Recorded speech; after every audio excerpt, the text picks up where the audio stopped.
My girlfriend said, "Don't get jealous." My ex crashed on my bed because he was drunk. I said, "You're so kind." I opened my laptop to the camera folder from her living room. She started screaming before I could even hit play. So yeah, that's how the worst night of my life began.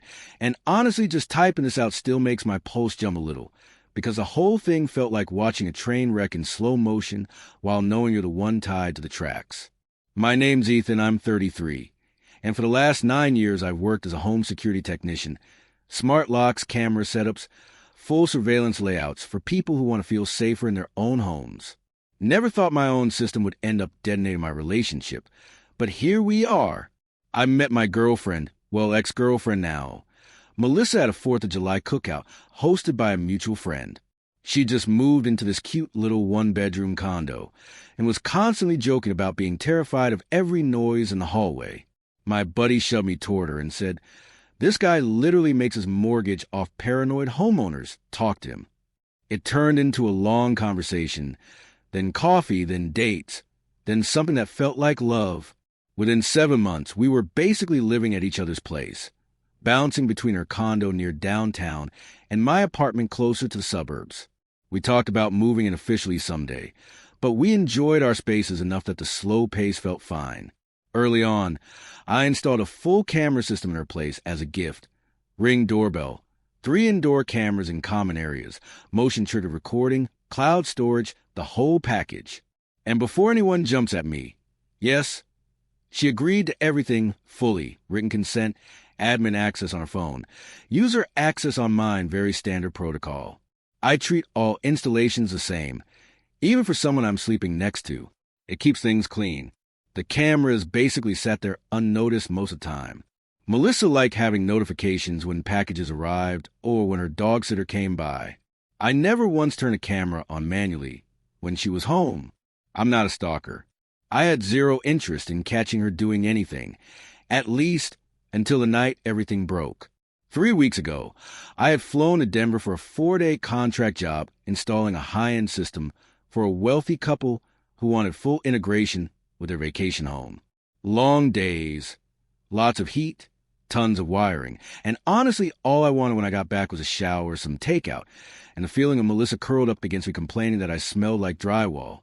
My flight was supposed to land at 1:10 a.m., but the pilot apparently had a personal vendetta against the air currents because we landed at 11:58 p.m., way earlier than expected. I texted Melissa when I grabbed my bag. No response. Not weird that late. I Ubered straight to her building, quietly keyed in, and walked into the dark condo. The kitchen nightlight glowed against the counters. I dropped my backpack and noticed 2 glasses in the sink, one with lipstick, one without. Totally normal, I told myself. Her best friend Anna drops in all the time. Nothing to be weird about.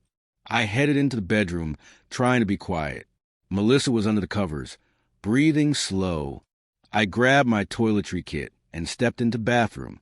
And there it was, a men's toiletry bag, black leather. Not mine. My heart did that thing where it drops like an elevator whose cord just snapped. I just stared at it for a few seconds, like maybe if I squinted hard enough, it would magically turn into something harmless. It didn't. I walked back to the bed, gently woke her up. "Hey, Mel, I'm home." She jolted, then blinked at me with that groggy, half-confused expression. "Ethan, I thought you were getting in at 1. I told her the flight landed early. Then I asked, trying to keep my voice calm, "Did someone stay over tonight?" She immediately perked up. "Oh, right. Yes. Jason stopped by. He had too much to drink, and he didn't feel safe driving. He just crashed for a bit. I let him sleep it off. He left about an hour ago." My stomach twisted. Jason, her ex-boyfriend, the one she swore she was totally over, and only friendly without a politeness. Her ex whose name popped up on her phone more times and made me comfortable, even though she always insisted they were just friendly now. I said, "His bag's in your bathroom."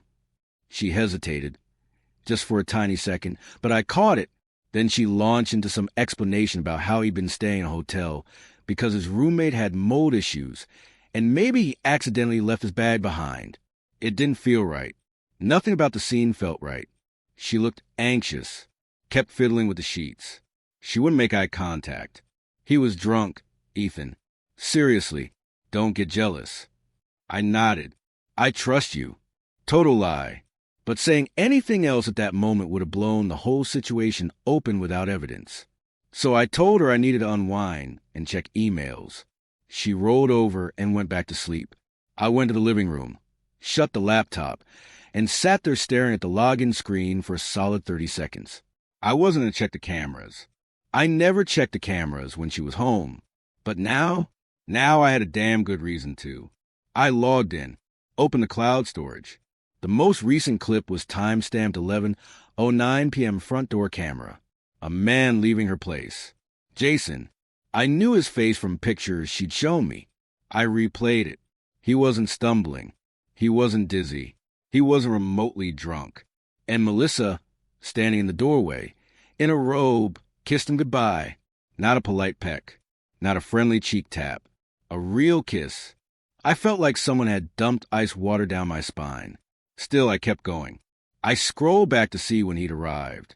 6:41 p.m.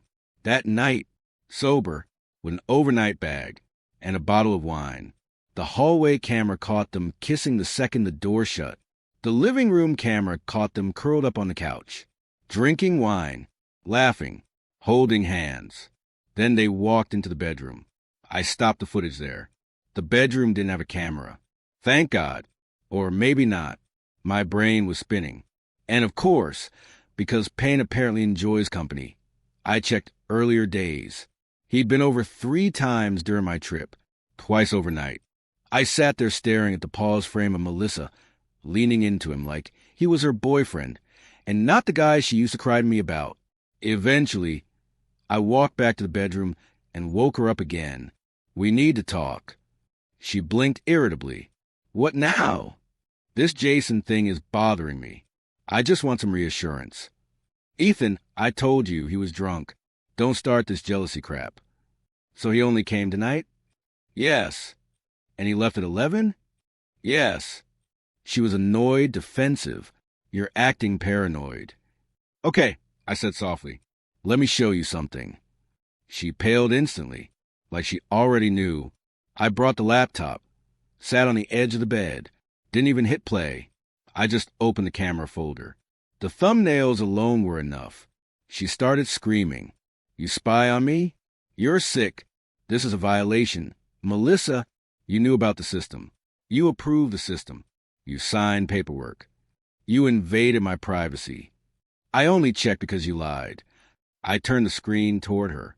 The freeze frame of her and Jason kissing burned into the room. She went silent, not remorseful silent, calculating silent. Then she muttered, It's not what it looks like. It looks like you've been with your ex the entire time I was gone. She exploded. We were going to break up anyway. You're obsessed with your job, with your cameras, with your stupid rules. Yet those stupid rules kept records of you cheating. The fight spiraled. She said Jason made her feel understood. I said she made me feel like a backup plan. She said she didn't mean for it to happen. I said she still chose it. At 2 a.m., I packed my things, removed my user access from her security system, left my key on the counter, and walked out. The next day, she blew up my phone with messages that ping-ponged between rage, regret, denial, and manipulation. I blocked her, thought that would be the end. I was wrong. 1 week later, my buddy Ryan, who works at her company, called and told me Melissa was telling everyone I installed secret cameras to spy on her, that I manipulated her, that I tracked her every move. And because my business relies heavily on trust, this could absolutely destroy my livelihood. I contacted an attorney immediately. He told me I was 100% in the clear legally and ethically, but advised me to get ahead of the rumors. So I gathered a few selected screenshots. Nothing intimate, nothing humiliating, just timestamps showing her awareness of the system and Jason arriving repeatedly. I privately shared it with Ryan and 2 other co-workers of hers, who also referred clients to me. I asked them not to gossip, just to correct misinformation if it popped up. Within a week, the narrative shifted. People stopped believing her. Jason reportedly got pulled aside by HR and moved apartments because workplace relationships between a supervisor and former partner are a massive problem. Melissa stopped trashing me publicly, probably because she realized the truth wasn't on her side. Fast forward 6 months. Business is good, reputation intact, and I'm dating casually but taking it slow. I ran into Anna at a cafe recently. She told me Melissa spiraled for a while, not necessarily because she missed me, but because she hated being caught. She'd been lying to avoid conflict for years, apparently. Small lies, then medium ones, then this. Anna apologized for the whole situation, even though she wasn't involved. Before she left, she told me something I keep thinking about. You didn't lose anything good, Ethan. She just revealed who she really was. And honestly, that has sat with me, because that's exactly what happened. The cameras weren't about spying. They weren't about control. They were about safety. But in the end, they're what exposed the truth I never wanted to see. Melissa thought no one was watching, and that's when she showed her real self. I've changed a few things since then. New contract clauses, new boundaries, and a strict rule to never maintain access once installation is done. Not because I did anything wrong, but because people twist stories when they're ashamed of their own behavior. The biggest lesson? Security systems protect homes, but they also uncover truths. And once trust is broken, once someone chooses to cede over honesty, no camera, no lock, no alarm can put things back the way they were. Sometimes the real danger isn't who might break in. It's who you've already let inside.